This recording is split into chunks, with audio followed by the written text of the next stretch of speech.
इतना ये हमारा ज्ञान गांव गांव तक पहुंचाया गया पूर्वजों के द्वारा, कितने साल परिश्रम किया होगा।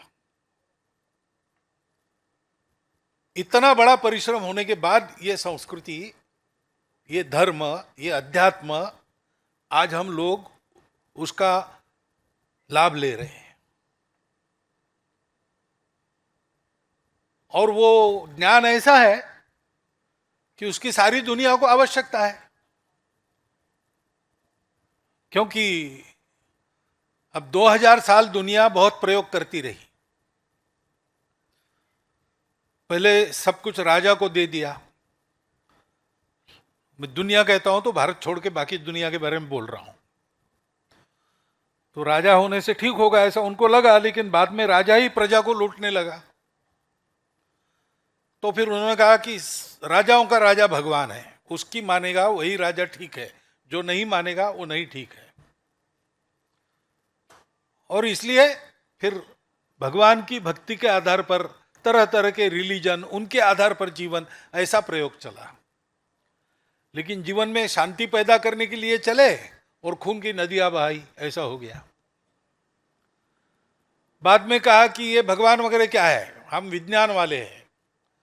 भगवान को तब मानेंगे जब लेबोरेटरी में हमारे टेस्ट ट्यूब में भगवान आएगा, तब, नहीं तो नहीं मानेंगे। फिर विज्ञान का एक दौर चला, खूब सुख सुविधा उत्पन्न हो गई, लेकिन संतोष नहीं है।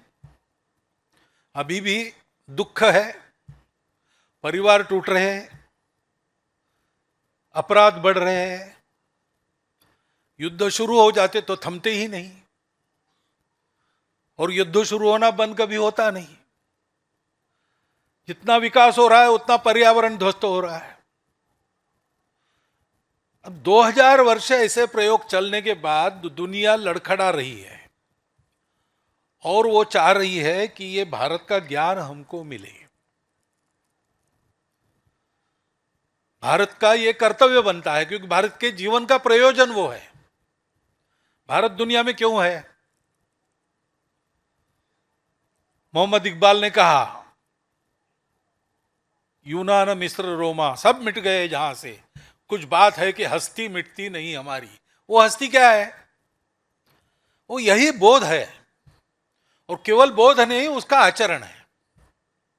हमारा धर्म है, हमारी संस्कृति है। उसको स्थापन करने का श्रेय किसी एक को नहीं जाता। वो जीवन के सामूहिक अनुभव की तपस्या हम सब लोगों ने मिलकर की, हजारों वर्ष तक की होगी, और उसको एक एक घटक तक पहुंचाया। उस तपस्या का वो परिणाम है। इसलिए वो किसी का स्थापन किया हुआ नहीं है, और पता नहीं कब शुरू हुआ और चलते आ रहा है, इसलिए सनातन है। वो सनातन धर्म ऐसे समयों पर दुनिया को देते रहना, ये भारत के जीवन का प्रयोजन है। और वो प्रयोजन आज फिर से उपस्थित हुआ है, हम दुनिया को देख रहे हैं। सब कुछ होने के बाद भी दुनिया कैसे बनाई जा रही है, बना रहे हैं लोग, जानकर भी कि इससे नुकसान होगा।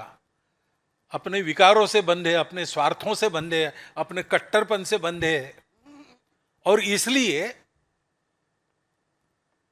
वो ऐसे कृत्य करते हैं। अब उनको रास्ता कौन दिखाएगा? जिनके पास बोध है वही दिखाएंगे। हमको दिखाना है, हमारा कर्तव्य भी बनता है।